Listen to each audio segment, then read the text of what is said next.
La police est venue le chercher un lundi matin en pleine université, en salle de cours, pour le renvoyer dans son pays d'origine. Bonjour la famille et bienvenue sur la chaîne Immigration Facile. Ça fait un bon bout de temps, on s'est manqué, je ne vous ai pas vu, je ne vous ai pas donné les astuces. C'était indépendamment de ma volonté, mais maintenant je suis de retour avec du lourd. Oui, avec du lourd. Donc si c'est la première fois de me voir, sache que moi, je reste au four et je donne beaucoup des astuces pour ceux qui veulent quitter leur pays d'origine et aller dans d'autres pays pour gagner leur vie ou bien étudier ou bien faire du tourisme, ok? Donc si tu es intéressé par la thématique de cette chaîne, abonne-toi surtout et active les clés de notification pour ne pas rater les prochaines vidéos. Pour relancer la chaîne aujourd'hui, je vais vous parler d'un problème que beaucoup de personnes ont, surtout en Europe, d'accord, qui se retrouvent en train d'être rapatriés. Je vais prendre un cas spécifique pour vous dire comment ça s'est passé, comment on en est arrivé là et quelle est peut-être la solution qui aurait dû être envisagée pour éviter ce désastre. Donc, si tu es déjà connecté à la chaîne, bien sûr, si tu as déjà mis un pouce bleu pour encourager, bien sûr, le travail que je fais, c'est vrai que je le fais gratuitement, mais ce n'est qu'avec ces pouces bleus ou bien ces abonnements que vous pouvez me remercier. En contrepartie, je vous donne les astuces et je vous donne aussi des conseils en immigration gratuitement. Donc, bienvenue sur la chaîne. On se retrouve après le jingle.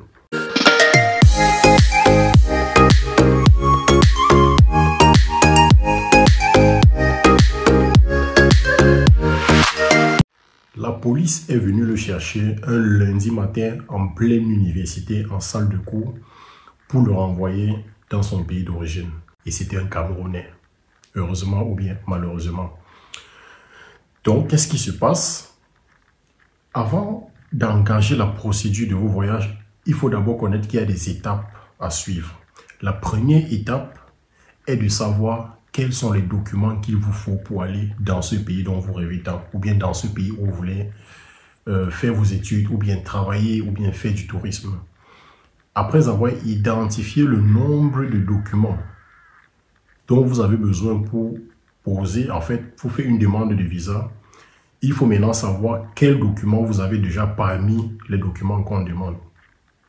Et quand vous avez déjà recoupé tous les documents, ou bien si vous savez déjà que vous pouvez rentrer en possession de tous ces documents à tout moment, vous passez à la deuxième étape. Est-ce qu'il y a des documents qu'on va faire de l'autre côté dans le pays où vous voulez aller, où tous les documents vont se faire sur place? Si certains documents comme une prise en charge, comme une préinscription à l'université, va se faire de l'autre côté, il va falloir chercher un correspondant ou un sponsor, celui qui va gérer la documentation de votre voyage de l'autre côté. Ok? Et maintenant, pour tomber sur cette personne-là, il faut choisir une personne honnête, une personne qui a le cœur ouvert, une personne qui écoute, une personne qui sait s'exprimer. D'accord? Et une personne, je vais dire ça comment, une personne honnête. Simplement honnête. N'allez pas chercher des personnes qui se battent, qui cherchent comment avoir 5 francs, qui cherchent comment avoir 1 euro par-ci, 1 euro par-là, qui va vous racketter et après qui va vous fournir les documents qui ne sont pas authentiques. D'accord? Donc c'est le cas du Camerounais qu'on a rapatrié de l'Allemagne. On est venu le chercher en pleine université et on l'a rapatrié. Qu'est-ce qui s'est passé? Il a respecté toutes les étapes dont je viens vous énumérer. Mais à la dernière étape qui était de choisir le sponsor ou bien celui qui va s'occuper de sa documentation de ce côté, il est tombé sur une mauvaise personne. Je vous explique.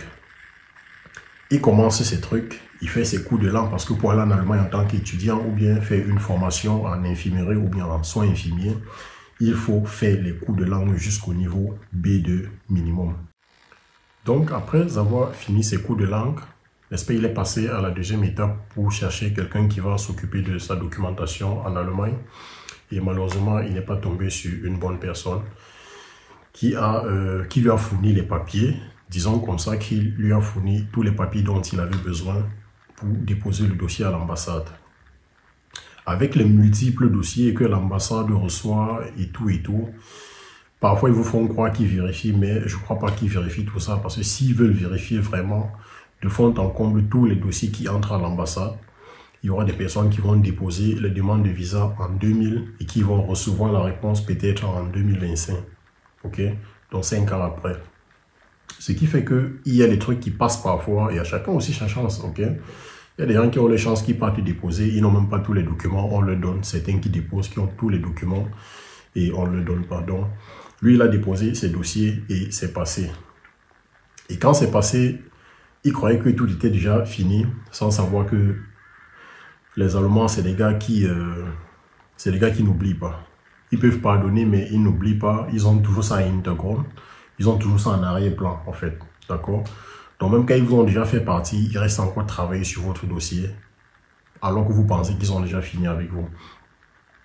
Donc, il a fait tout, il a reçu tous les documents de celui qui préparait ses dossiers de l'autre côté en Allemagne.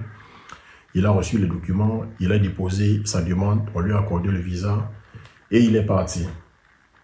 Une fois arrivé ici, une fois arrivé en Allemagne, il s'est installé, il a fait les procédures, il a refait des cours de langue pour passer l'autorisation à l'entrée à l'université qu'il a réussi. Il a choisi son université, il s'est inscrit là-bas. Et à la prochaine rentrée qui venait, le premier jour de classe, un lundi matin, à 8h00, la police arrive à l'université. On demande tel truc, tel monsieur. Je suppose que c'est comme ça que ça s'est passé. On a demandé à l'accueil ou bien au secrétariat, on veut voir l'étudiant tel. On leur a donné la salle, on a donné la salle à la police et ainsi de suite et tout. Bon. Les gars montent et puis ils n'ont pas besoin de demander si c'est toi, si c'est toi, si c'est toi. Ils ont déjà ta photo puisque tu as constitué un dossier avant de venir en Allemagne. Donc ça veut dire qu'ils ont déjà une photo de toi, quoi, en main. Les photos dont tu as déposé pour faire la demande de visa. On le prend donc et on lui signifie que contre lui, il y a faux usage de faux. Bon, il ne comprend pas d'abord, il se dit que bah, moi je me soucie de rien, tout ce que j'ai fait jusqu'ici c'était normal et c'était authentique. Et il ne se souvenait même pas qu'il y avait une étape qui était la demande du visa dont il fallait s'inquiéter. Donc on l'a ramené au commissariat et on lui a expliqué clairement que voilà, ta préinscription est fausse. Ta préinscription est fausse. Parce que quand tu réussis ton cours de langue, tu peux choisir n'importe quelle université où tu vas fréquenter là-bas. Mais l'université où il était, c'était maintenant authentique. Or, l'université avec laquelle il a demandé le visa, la préinscription de cette université n'était pas authentique. C'était ça son problème. Donc les policiers lui font savoir que sa préinscription n'est pas authentique. Lui, il reçoit sa préinscription puisqu'il a ça sur le téléphone. Il montre avec le mail de l'établissement et c'est vérifiable, c'est authentique. Mais la police lui dit, la première université que tu as utilisée pour faire ta demande de visa, c'est de ça qu'il s'agit. La préinscription de cette université était fausse après multe vérification de l'ambassade et des services compétents en Allemagne. Le gars était KO, il ne savait pas quoi dire. Il a appelé le monsieur qui s'occupait de ces trucs et tout. Le monsieur n'a même plus pris. En fait, j'ai l'impression qu'il a l'habitude de faire ça à d'autres étudiants, quoi. Donc non seulement c'est gratuit, ou bien dans certaines villes, tu peux payer maximum 70 €, 60 €. Mais j'imagine qu'il prend peut-être dans les 500 €, les 1000 € dans des familles pour juste un bout de papier A4 qu'ils vont donner en guise de préinscription à certaines familles. Donc, on l'a ramené au centre de détention pour les gens qu'on va rapatrier. On lui a tout expliqué, il a compris, il a même, je crois il a reçu un courrier de l'université en question dont la préinscription était fausse pour lui dire, voilà, ton numéro de matricule existe déjà chez nous, c'est pour un autre étudiant.